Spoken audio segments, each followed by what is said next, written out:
that one, knock out 20 on that. And I usually go like back to back with the laterals. Try to really put some blood in there.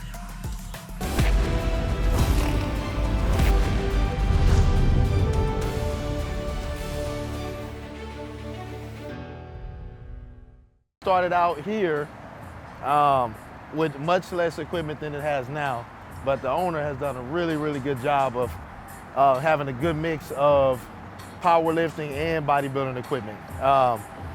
So it's easy because the atmosphere is geared for, I tell a lot of people I go to other gyms when I want to work out, but when it's time to train, this is where I come. Like, this is my training home. This is where I operate for preps. And when you guys see the equipment in here, it'll make more sense then. And the environment's good. You know, if you come here, you're gonna work.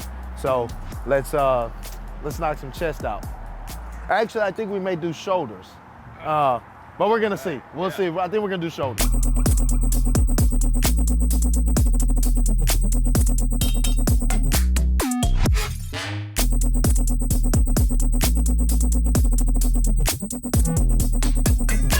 So one benefit here, like, it's central air, AC, and everything. So if it's cold out, I'm able to train. If it's too hot, I'm able to train. I get everything covered. But particularly with this prep, it's been great because if the door's open, I get a chance to sweat. I'm gonna walk you guys through the equipment as we get started. But one addition here, if you guys see like those posing videos that I've just recently posted, it's a posing room. So this is a big plus. If you need to come in and you wanna practice like you're posing, the lights are cool. You can control how bright they are, different areas and stuff like that. So it makes it easy, you know, one-stop shop. Like I said, I can train, I can be in an environment, everything I need is all in one space. And because there are power lifters and bodybuilders here, everyone's like a big family. So there's no weird energy. Everyone wants to see everyone do really good, and so it makes it for a great training environment. If you come in those days where you're kind of tired, because you're not motivated all the time, no one is, but then you see everyone else working, and so it makes you kind of get into the zone and like, okay, if they can do it, this is my job. So, you know, let me get to work.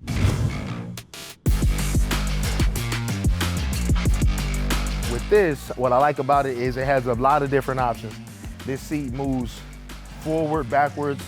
This goes higher, lower, multiple grips on it.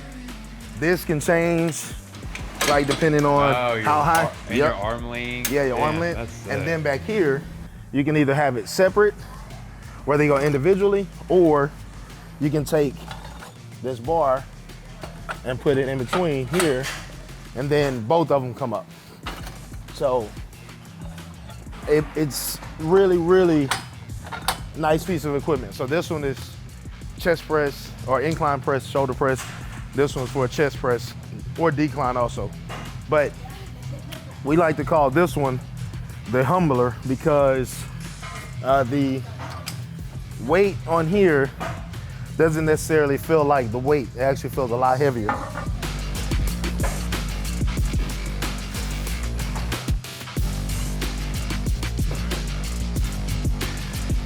You still doing your fast pace? I know you move pretty quick normally. Well, that was effective when the weight was lighter.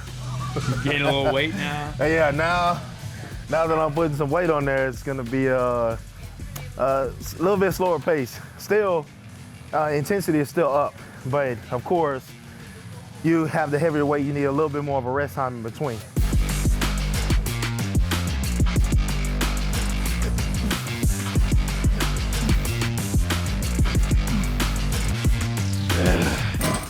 Oh, that's what I said, man. I'm like, damn, you can't show me, there won't be another machine that you use that a 45 and a 25 will be that heavy. That takes some effort. I'm strong. Don't get it twisted. I can lift some weight, but this shit is heavy. So shout out to Mega Mass.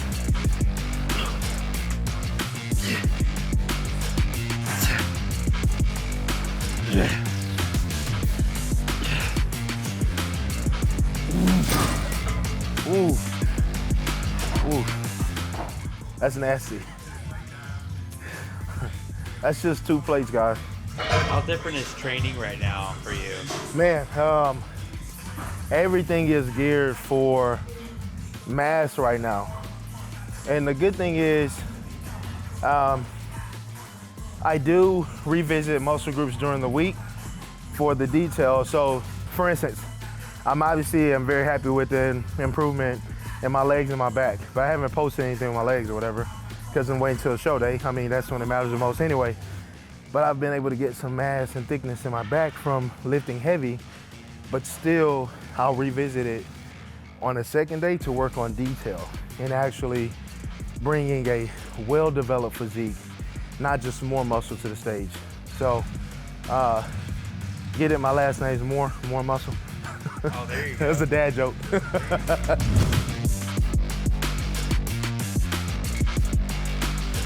That's the good thing about this gym is you'll see there's different pieces from different companies, but that's because it's all handpicked. And the owner, being a bodybuilder and a powerlifter, definitely selected some very good pieces that can work both ways. So if you're training for strength or just overall aesthetics, it's a win-win. And this piece, I think Arsenal makes one. There's a few different companies.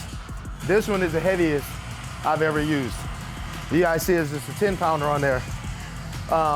What I've come to learn over time is the shorter the stem on a piece of equipment, the heavier it is.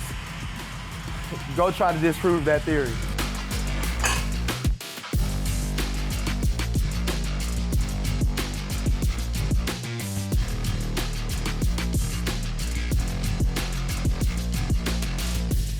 I haven't had much food today, and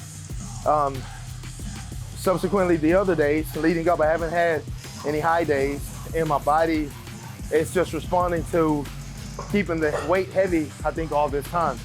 So I'm able to get in and get a pump going relatively quick, which is a good thing, because with the lower carbohydrates, you can't train as effectively as long, I feel like. Other people may be different, but for me, if the food is lower, I have a high, really good pump at the beginning, but then it dies off rather fast. This prep, whether the food changes or not, the pump has been pretty good throughout. So that's something to be said for switching up the training, like I said, to going heavier as opposed to just volume, or volume as opposed to just heavy. So it's a good mix.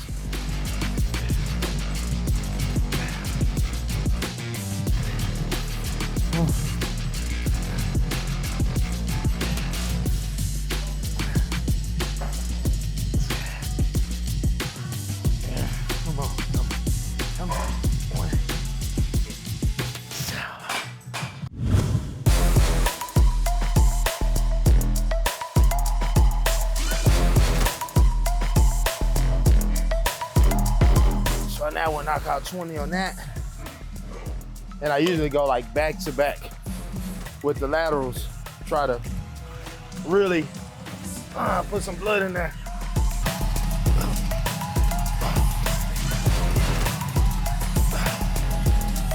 You look good, man. I'm excited. I haven't had anything to eat in like 5 days. Maybe you just gotta starve. That's what we're doing. Unfortunately. Because I wanted to, once it's time to fill out, then there's like less chance of spilling over. So if I look full when I'm flat, when I don't have to go crazy to fill out. So the goal is to make sure to come in tight, full, good separation, all the detail that I can bring.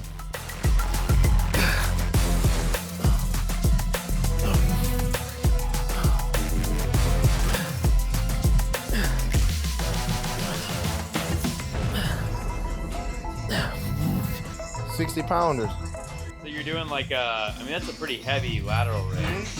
Have you always been able to lateral raise a good bit? Yeah. So what I try to do, if lateral raises are done correctly, and I get some people asking on if I post, they're like the range of motion.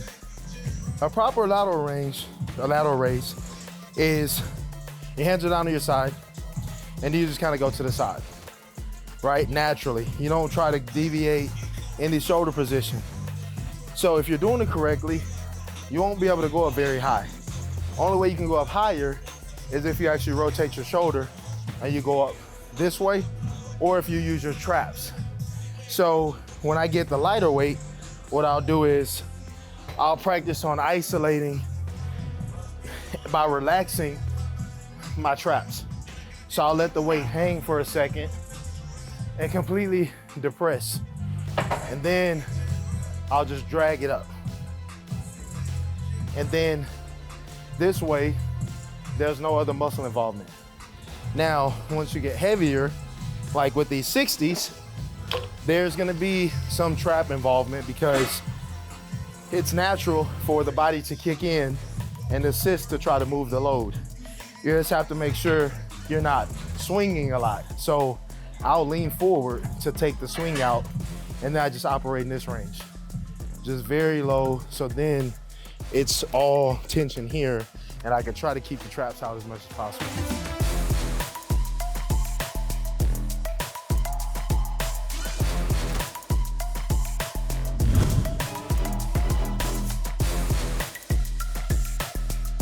Chest supported, either chest supported rear delt flies. Probably the most effective rear delt movement for me.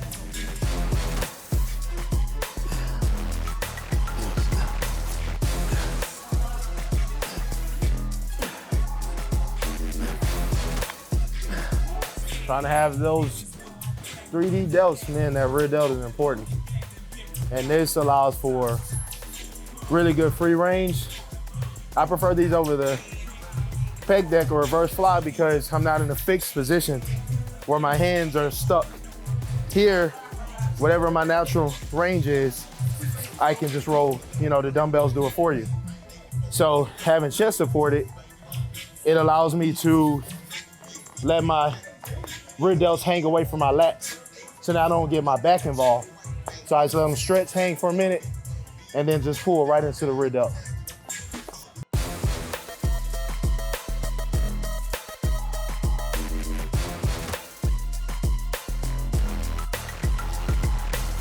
This little flat period because it's necessary. But it's tough to train heavy because you don't get the same connection. It feels like, man, you're drained twice as fast. But like I said earlier, with low carb, trying to train for an extensive period of time in high volume, just kind of spinning your wheels. I would much rather train heavy so then I can get separation and get the muscle to push as much as I can.